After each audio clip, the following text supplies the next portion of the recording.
Cool. Strong players I see, especially our Deadwood, Tundra, Demented Shaman, Glacius, Dampier, quite a bit for this pool, Jeremiah, Shadowblade, Artillery, Artillery more so. But I honestly think Shadowblade's a little bit underrated and still quite viable as a hero, especially in a BD pool. Yeah. Allows him to thrive quite a bit more. We saw the power of him in the previous game, actually. Oh, yeah. And if I were to say that, if you're looking at potential Jeremiah, maybe something like a Self-4 is potentially on the board. Nighthound has been... He got buffed. He did get buffed, and he's capable of putting out quite a bit of damage. In a BD pool, once again, you might see the option, but opting to pick up Flint Beastwood here right away. Yeah, again, it's, this is why I love this mode, though, at the same time. It's like we're sitting here saying, you know, here, like, could possibly see Nighthound. Wait, are they allowed to draft Prisoner? Because Prisoner got... That's a really good point. Yeah, I don't know. I don't... I guess it's not tournament rules for some reason. I mean... Or maybe just banning draft isn't supposed to ignore it? Isn't supposed to be made with tournament. I say let it. I mean, hell, again, this is a fun event in the end. So, but I don't know if that was necessarily thought of in the rules, really. So, we'll see if it comes up, perhaps. But Blacksmith, now good old Blacksmith off A lane, yeah. Another team like choosing to dig into the Jeremiah or the Tundra yet. Keep my eye on those.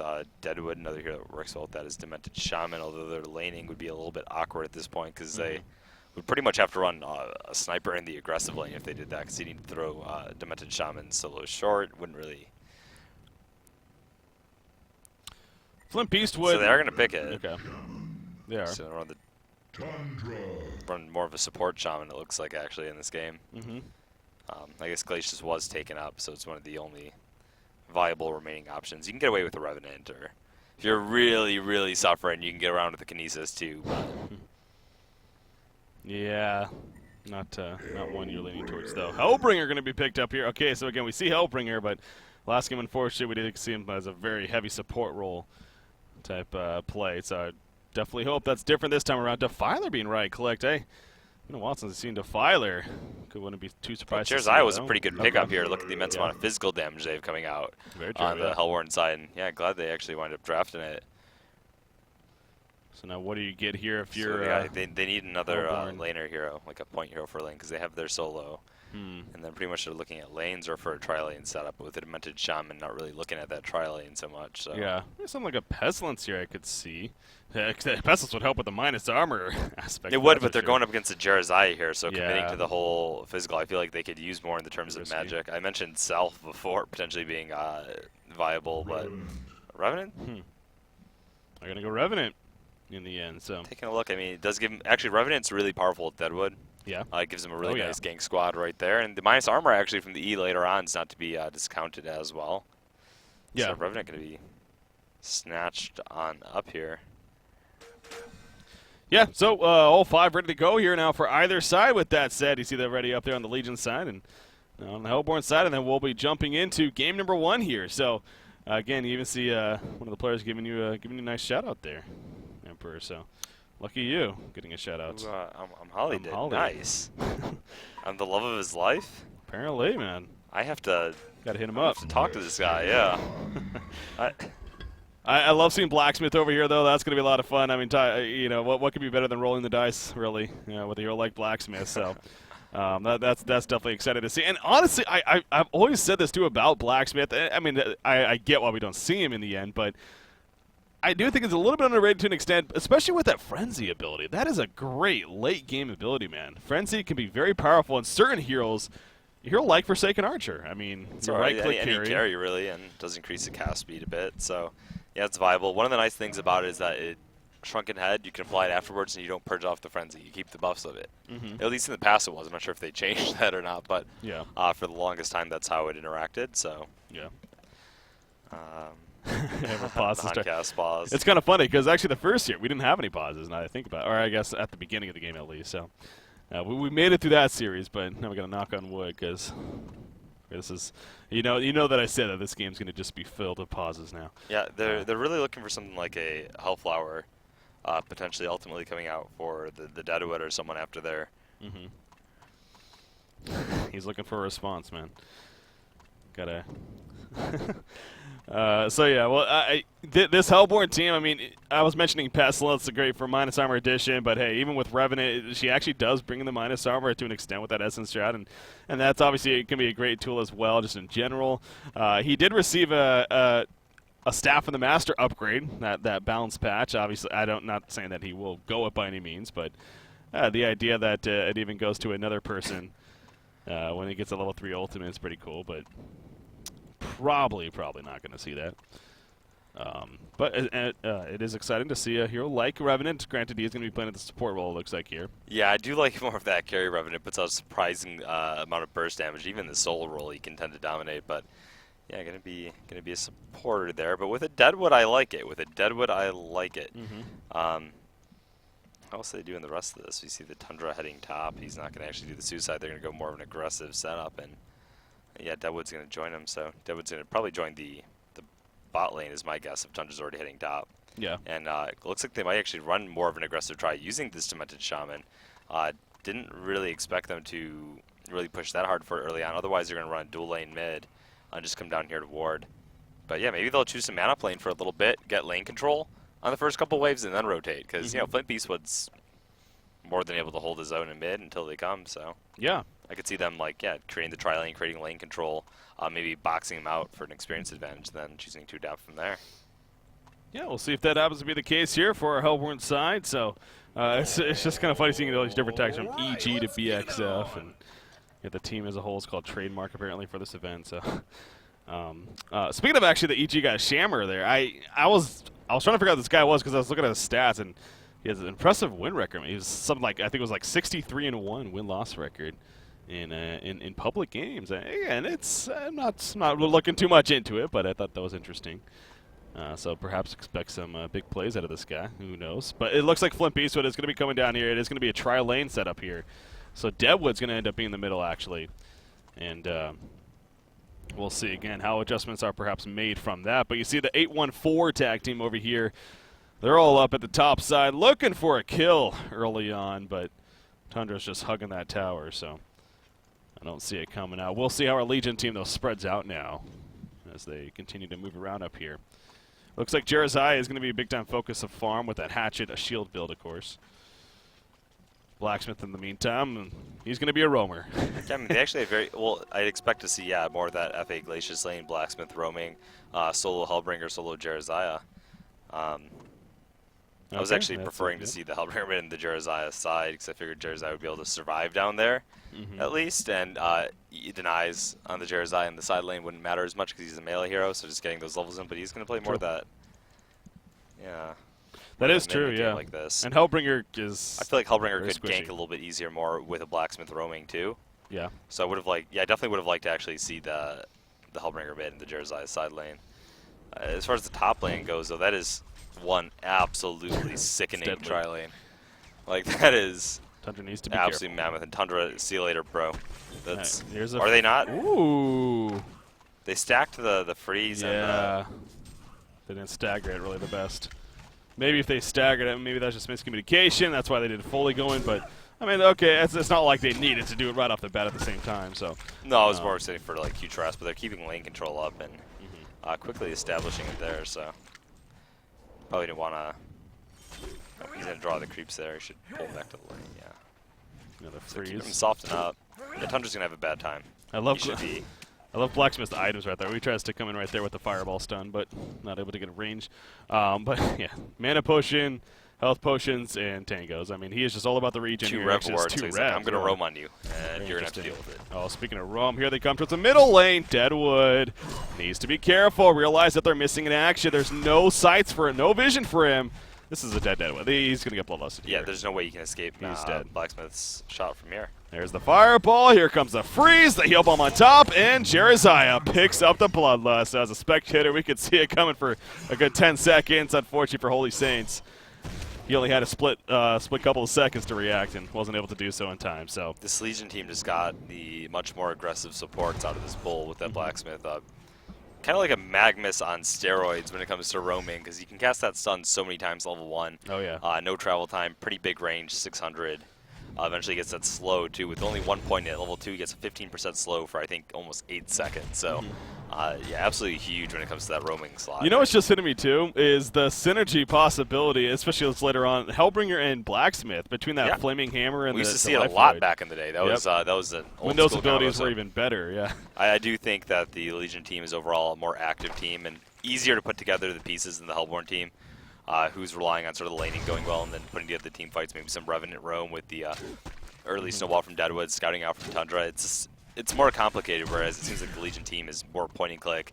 Here's our direct burst damage. We have Jeremiah to cover us if you guys sloppy initiate, and I'm definitely looking forward to seeing that evolve. I want to see Blacksmith get experience for level 2 when possible. Yeah, this has changed into a try versus try matchup down here. Yeah, the Legion tri-lane's still better in my opinion, but they have quite a bit of harass there with the 3 powerful ranged auto attackers, not to mention Revenant, man. He's actually opted to get the invis a little bit earlier instead of the mortification. Yeah, I like that's to more see- of a defensive style. Yeah, I like to see more of the damage coming out, especially first few levels, because I don't think the invis is going to help anyone in this lane. Especially early on. I mean, Well, it's going to save his teammates, I guess, if they try to initiate, and then Yeah, they can that's the goal. back out and come back in if needed as they retarget. but even so, I mean, you talked about the Flaming Hammer and the Death Boil here. I mean, Invis only does nothing against dot damage. I mean, you'll still take that dot damage. So Yeah. it's it's definitely, you can question it a little bit, but in the end, it's not like a horrible choice by any means. Blacksmith a setting himself Revenant up. that's- Revenant in trouble. There's the fireball stun. The That's auto your goal. attack's coming out, and down he falls. So it doesn't even matter that he had the Essence Shot there. Couldn't even get it off anyways. Kill for the Legion team. And Blacksmith's setting a Rev Ward, but they didn't even block the pull at this point or ward down here in the first place, so True. a little bit surprised, but he's going to actually catch that Flint Beastwood out of range, and Unbreakable. don't gonna hit him keep anymore. alive. Let the dot, because the That cave would is be amazing. breaking in 1. That's Oh! that was perfect timing breaking. Hellbringer did the math. Yeah, No, I and I'm doubt glad they didn't attack him, man. Because Yeah. like, don't hit him, you That's gotta let the amazing. dot go off. He oh man, that's just gotta be brutal. I know, just he's like, really? Is this my life? Well, Oh, we can't win the man. tri-lane anymore because we're so underfarmed. 2k gold advantage early on. Take a look at the other lanes again now.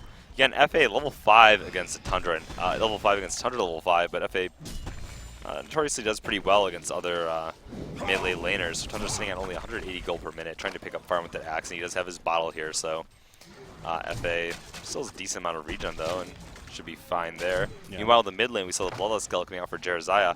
How is Deadwood recovering? Yeah, let's see. I mean, you look at the stats tab right here. Deadwood 18-5, Jeremiah 23-6. So Jeremiah is definitely having the good creep score there. I mean, Deadwood's hanging in there. In fact, you see him hitting level 6 there, and that's definitely a mark as a lot of heroes, especially in Deadwood's case, where he can become a lot bigger of a threat now because of that. But at the same time, Jeremiah has plenty of turnaround potential, so guarantee. However, the Protective Charm won't do a whole lot against Deadwood other than get him out of a rotten grass. But he's going to get pulled in right there. Oh, he gets a Falcon Punch. He couldn't heal in time or even charm himself. Not that might have mattered in the end, but That's a pretty big misplay coming out, man. If he was sitting at high life, he would have been fine no matter what. Did he have actual bottle charges available at the time? He had 2. He had 2 bottle charges. He had two treaters there. I don't know that one, Breaky.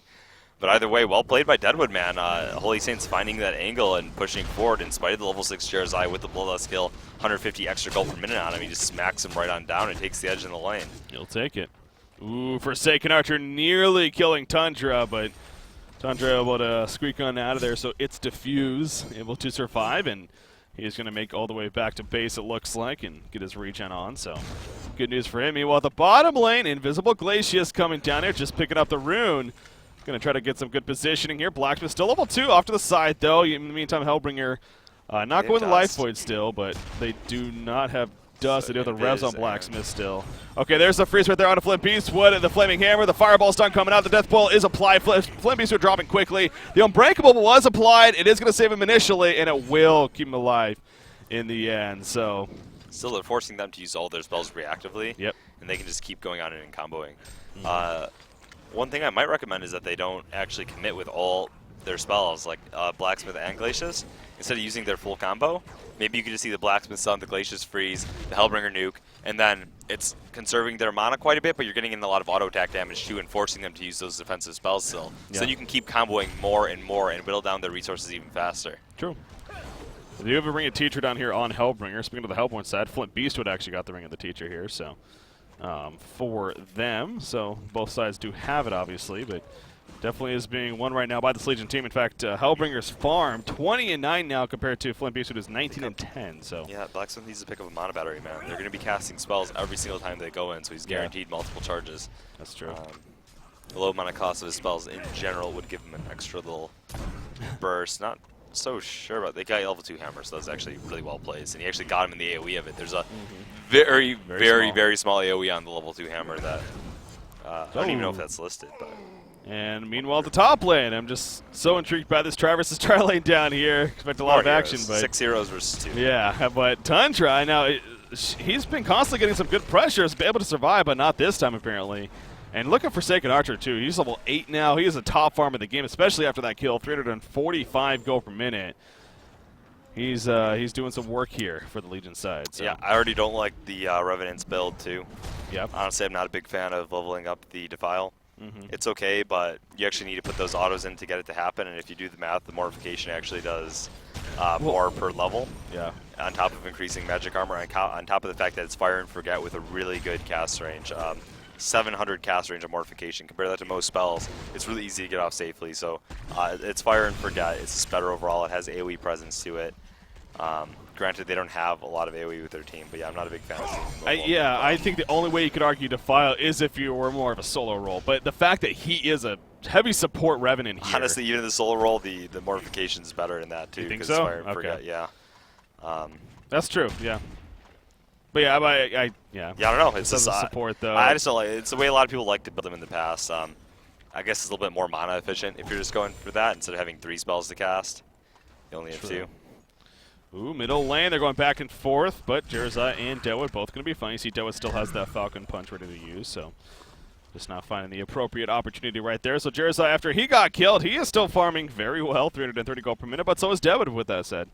That's about 320 GPM himself. So the big difference, though, is that Forsaken Archer, of course, who's up there at 360 gold per minute. Bottom lane, Malphite coming out right here. Will they be able to capitalize? Flaming Hammer on a Revenant. Puts the invis on a Flint Beastwood, but Revenant will fall. The Flame Breath on a Flint. The Dawn is still taking one more tick. Yes, it will finish him off right there. Tundra ports in, but can't get there nearly in time. Demented Shaman also nearby, but not enough. So good coordination from the Legion side. Absolute massacre onto them, man. I mean, they just absolutely do not care here in this bottom lane. They keep going back to it, though, because they don't really have that many other options. They're not going to go take over Tundra's lane. They need the levels, but both those supports are so passive, they cannot make anything happen. Yeah. What I would have liked to maybe see was, given that top lane, they had the Tundra that was harassing the FA, maybe I would have liked to see the Tundra, the Revenant, grab a port earlier and actually join that Tundra for a quick pick off onto the solo. That would have been a good way for them to create an advantage and not stay still in their stagnant laning situation, which is leading to nothing good. Yeah. Because as long as they sit still, the enemy team just they know what they need to bring to the table to conquer, essentially. So they need to mix it up. Ooh, speaking of moving around, a Hasted Glacius running in right here. Flint Beastwood in a lot of trouble. Forsaken Archer also chasing. There's a Thunder Blast. There's our freeze. There's the ultimate and everything else from Forsaken Archer. Crippling volley, the piercing arrows, and, well, Flint Beastwood just did not stand a chance. So speaking of roaming, Legion team does it right there, specifically Glacius, being played by Starlove. And it does result in another kill. So momentum building up very quickly here for Brother-in-Arms, and I don't know if it's going to be slowing down. I mean, the only sign of hope here for the Hellborne side right now, the biggest sign at least, is this Deadwood. He is still farming fairly well, 330 gold per minute. That portal key has 1,600 gold saved up, so the PK is definitely coming. And he's level 9, so if he can get that level 11 mark with the PK pickup, I mean, that's definitely something to be worried about here on the Legion side. But yeah, he looks like he's rushing it too because they know they need those pickoffs. This isn't a team with a lot of recovery potential, though. Outside of this Deadwood that they're looking at, going against this Jeremiah, who's farming handsomely, and the fact that they have a pretty linear damage team, like they don't have any way to really mix things up or have a huge team fight going. A lot of single target across the board. They need to make something happen sooner than later. I like the Deadwood rushing that portal key to try to get those pickoffs, but otherwise I think the Legion team just has the stronger draft man. Yeah. It's definitely working out for them right now. Blacksmith with the Striders. He is striding in. Going to take the flare right there. Explosive flare from Flint Peterson. And now he's going to be cold shoulder, but Tundra coming out. Tundra does have the avalanche. Gets Fireball stunned first, though. And Tundra will end up falling in the end. He couldn't get the avalanche off. And Blacksmith able to squirt on out of there. Gets the team support as well. And they get a turnaround kill onto Tundra. So, hey, that just adds insult to injury right there. Yeah. And momentum even building up more so now for the Legion team. It's Forsaken Archer. He's also finding himself in the jungle here. And just going to pick up some farm that way, so. Something else I was going to mention here. Something nice about Blacksmith is Striders on Blacksmith is also really nice compared to another support, like maybe Glacius with that Ice Imprisonment. The cast range, once again, on the Fireball, it's 600, so when you're striding, the movement speed is oh god, there's a quick pick off. Demented Shaman can't get out of here. Oh, Malphus comes down there, Breakable, the healing wave keeps Demented Shaman alive, but not for long. Chase. Flint Beastwood is going to start running away. Talking about Blacksmith chasing, but yeah, he chose to turn around actually. He's kind of busy counter-warding, so. Yeah, no, that probably would have been another kill, I agree. No, probably wanted to play it safe, I guess. I thought he could have chased and got another Fireball off. Yeah. But especially with Malphus to eventually tank the tower, but not going to back on out. Not like it's hurting them to do so. I mean, they're sitting in a very good spot right now. Very true. Oh, yeah, speaking of good spots, ooh, nearly hitting both. Doesn't hit any, though. Yeah, especially at nighttime, man. The Blacksmith, those Striders, makes it so hard to react before he comes out of fog and stuns you. With that long-range Fireball, makes it really, really tough. Yeah, you said that, as you made the point, I mean, there's no channel, there's no time for it to actually hit you. It's just literally he casts it and it hits you right away, so. Yeah, that too, so. Strong. Very, very easy, so. For people watching, too, a lot of people like to see I'd be curious as to why the Blacksmith is stunning first a lot of these times. It's because stun first, there's a couple things it does for you. When you use your W first and then stun, you're losing about 1.5 seconds of time, where that slow could be working for your advantage, but it's wasted because it's overlapping with the stun. But more importantly than that, it's more important to catch someone out of position with that stun initially, because you get more autos in, you have better positioning when you're actually following up on him to catch him with that stun instead of leading with the hammer, because the hammer has a little bit longer cast range, but it's slow. You see him winding up, the cast animation's longer, he throws it, and it gives you time to back up and potentially put yourself in a safe spot. So better to snag him out of position. That's why he's casting that stun first. Yeah, I know I fall in this boat, and I know a lot of players do as well with Blacksmith. I'm the same way. I want to get that Flaming Hammer out, mainly because I want the bigger number with that Fireball stun with the Manus Magic If Armor, you do the number, the math early on, though, and -2 Magic Armor, you're it's right. Like you're really just barely I know. You're 100% right. Definitely what you're saying makes sense. So, but the bigger numbers, man. Yeah. Got to get those numbers. Got to get that Codex and, just sniping people out with that combination. We do see a Hellborne team trying to defend the bottom tower. Well, I don't know if they're going to be able to in the end. I mean, Malphus isn't up, so that could be the biggest difference here. But you still got a Jerizaiah with Soul's Blessing. You got Forsaken Archers level 11. Got the Invis Rune on Blacksmith. And that too, yes. There you go. That's interesting, actually. Yeah. Give it to him.